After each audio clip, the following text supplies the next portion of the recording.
Good evening, students. Welcome to the fourth and the last segment of identification of sentences. पिछली video में मैंने आप लोगों को ये बताया कि एक सेंटेंस में कौन कौन सी चीज़ें होती हैं। तो हमें वहाँ पर ये पता लगा कि एक सेंटेंस में सब्जेक्ट, वर्ब और ऑब्जेक्ट होता है मेनली, या फिर subject, helping verb plus verb और ऑब्जेक्ट। तो जैसे कि मैंने लिखा हुआ है, आप देख सकते हैं, as we earlier discuss that a sentence contains a subject, a helping verb और a verb and an object which can be denoted by. अब हम इन लोगों को एक आइडेंटिफिकेशन मार्क दे देंगे ताकि हमें बार बार पूरा चीज़ ना लिखना पड़े। सब्जेक्ट को डिनोट कर रहे हैं हम लोग एस से, हेल्पिंग वर्ब को एच वी से, वर्ब को वी से और ऑब्जेक्ट को ओ से। तो एक नॉर्मल सेंटेंस में कोई भी सेंटेंस होता है तो ये चार चीज़ें उसमें अहम भूमिका निभाती हैं। अब मैं, जैसा कि मैंने सुबह आप लोगों को बताया था, आज के जो सुबह का जो वीडियो था उसे मैंने बताया था कि जिस तरीके से मैथमेटिक्स में फॉर्मूलेज होते हैं उसी तरीके से सेंटेंसेस को आइडेंटिफाई करने के लिए इंग्लिश में भी फॉर्मूले हैं, जिनको आप अगर सीख के आप उनको समझ लेंगे और याद कर लेंगे तो आगे आने वाले दिनों में आपके लिए बहुत आसान हो जाएगा सेंटेंसेस को आइडेंटिफाई करना। पहला टॉपिक आप देख सकते हैं, लिखा हुआ है how to identify an assertive sentence. हम लोग सभी जानते हैं कि assertive sentence first type of sentence होता है। हम लोगों ने पिछले वीडियोस में ये देखा है कि असर्टिव सेंटेंसेस एफर्मेटिव और नेगेटिव यानी कि सकारात्मक और नकारात्मक होते हैं, जिसमें हाँ या ना का बोध आता है। तो सबसे पहला फॉर्मूला जो है असर्टिव सेंटेंसेस का, आपको यहाँ पर सीक्वेंस भी देख के चलना होगा। एक असर्टिव सेंटेंस में सबसे पहले सब्जेक्ट आता है,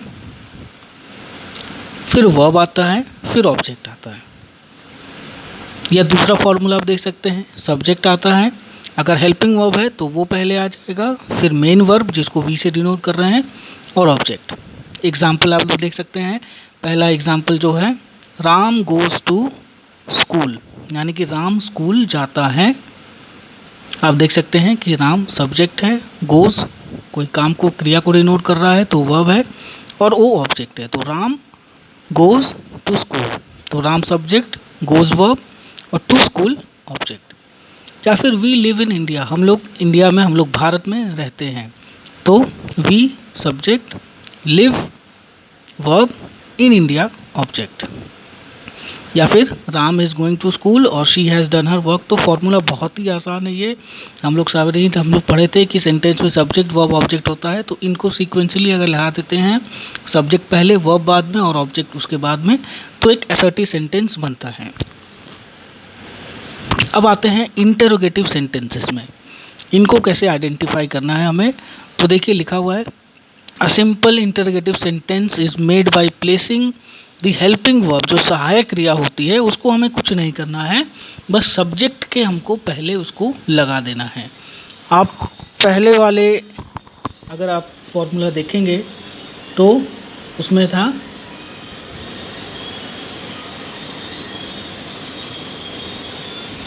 सब्जेक्ट, हेल्पिंग वर्ब, वर्ब और ऑब्जेक्ट। हमने क्या किया है, इंटरोगेटिव सेंटेंस बनाने के लिए ये हेल्पिंग वर्ब को उठा के हम लोगों ने सब्जेक्ट के पहले रख दिया है और लास्ट में एक क्वेश्चन मार्क। तो देखिए क्या लिखा है, simple interrogative sentence is made by placing the helping verb before the subject followed by a question mark. तो इस तरीके से हम लोग का एक इंटरोगेटिव सेंटेंस बन जाता है।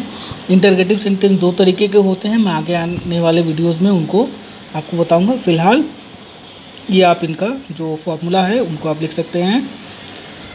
तो is he doing his work, क्या वह अपना काम कर रहा है। Has she done her work, क्या वो अपना काम कर चुकी है। आप देख सकते हैं कि हेल्पिंग वर्ब हमेशा सब्जेक्ट के पहले आ जाता है। डज राम ईट फूड, क्या राम खाना खाता है। और did I complete my work, क्या मैंने अपना कार्य कंप्लीट किया। तो ये होता है इंटरोगेटिव सेंटेंस, सब में क्वेश्चन मार्क्स लगाए जाते हैं। तो दो फॉर्मूलेज आपके पास हो गए हैं, ये फॉर्मूलेज कहीं भी अप्लाई करके देख लीजिएगा, हर जगह ये काम करेंगे। तीसरे सेंटेंस जो इम्पेरेटिव सेंटेंस, हम लोग सब जानते हैं कि we all know that an imperative sentence is use to give orders, order देने के लिए, एडवाइस देने के लिए, रिक्वेस्ट देने के लिए, रिक्वेस्ट करने के लिए और सजेशंस करने के लिए। दिखने में सबसे आसान होते हैं लेकिन कभी कभी कन्फ्यूजन हो जाती है। इसका आइडेंटिफिकेशन सबसे आसान है, इसमें सब्जेक्ट नहीं होता है, इसमें वर्ब और ऑब्जेक्ट होता है। और एक बात मैं ये बता दूं कि इसमें हमेशा वर्ब की फर्स्ट फॉर्म का ही यूज़ किया जाता है।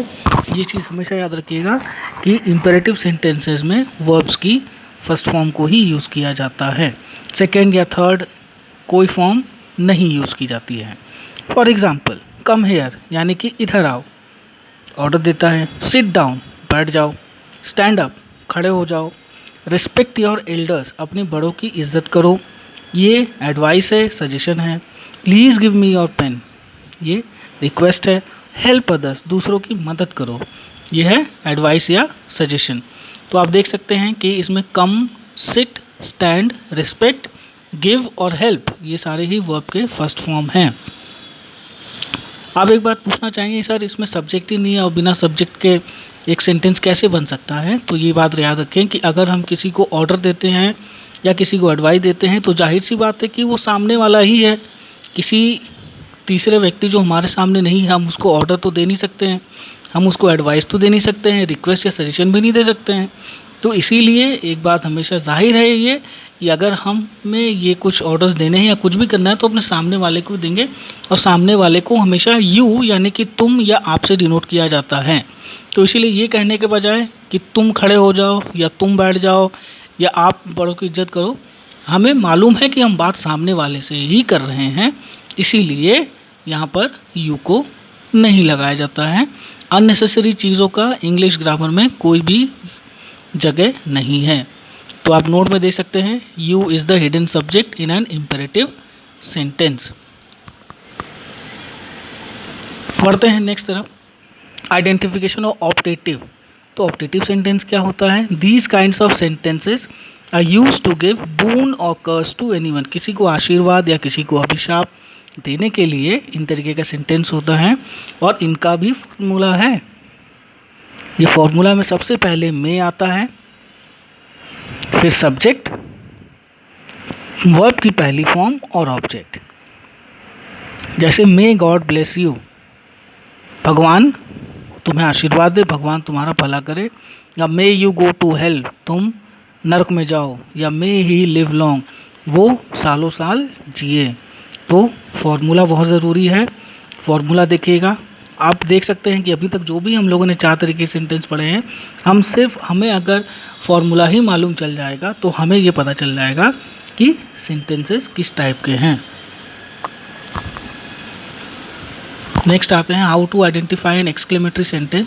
ये टॉपिक थोड़ा सा बड़ा है, मैं नेक्स्ट आने वाली वीडियोस में आपको बताऊंगा उसको डिटेल्स में। फ़िलहाल हमें पढ़ना है आइडेंटिफिकेशन, किस तरीके से हम इसको आइडेंटिफाई करें। तो इसका स्ट्रक्चर तो थोड़ा सा कॉम्प्लेक्स होता है, थोड़ा सा डिफ़िकल्ट होता है, लेकिन इसको सबसे आसानी से पकड़ा जा सकता है क्योंकि इसमें एक्सक्लेमेशन मार्क होता है। इसी वजह से हमें ये पहचानने में कोई भी दिक्कत नहीं होती है। प्लस हमें मालूम है कि exclamatory sentences are used to express sudden joy. अचानक ही अगर इंडिया मैच जीत जाती है या अचानक ही मैच हार जाती है या अचानक ही कुछ हो जाता है ऐसा, तो इस तरीके के सेंटेंसेस का हम लोग इस्तेमाल डेली लाइफ में सबसे ज़्यादा हम लोग यही करते हैं। जैसे कि अरे ये क्या हो गया, अरे इंडिया मैच हार गई, इस तरीके के सेंटेंसेस। आइडेंटिफिकेशन आप फॉर्मूला अपने कॉपीज़ पे लिख सकते हैं। सबसे पहले कोई एक्सक्लेमेटरी वर्ड जैसे हुर्रे या अलास या वाओ, इस तरीके के वर्ड्स होंगे। सब्जेक्ट होगा, वर्ब होगा और ऑब्जेक्ट होगा। इसमें ज़रूरी नहीं है कि वर्ब फर्स्ट फॉर्म ही हो, कोई भी फॉर्म सेंटेंस के अनुसार, कहने के अनुसार लगाया जा सकता है। जैसे hurray we have won the match, या alas my friend has died. दूसरा तरीके का सेंटेंस होता है आइडेंटिफिकेशन, जब हम लोग कोई चीज़ को देख के बहुत चकित हो जाते हैं। जैसे हम लोग ताजमहल के पास गए और ताजमहल देखा, हम लोगों ने बोला wow what a beautiful building it is.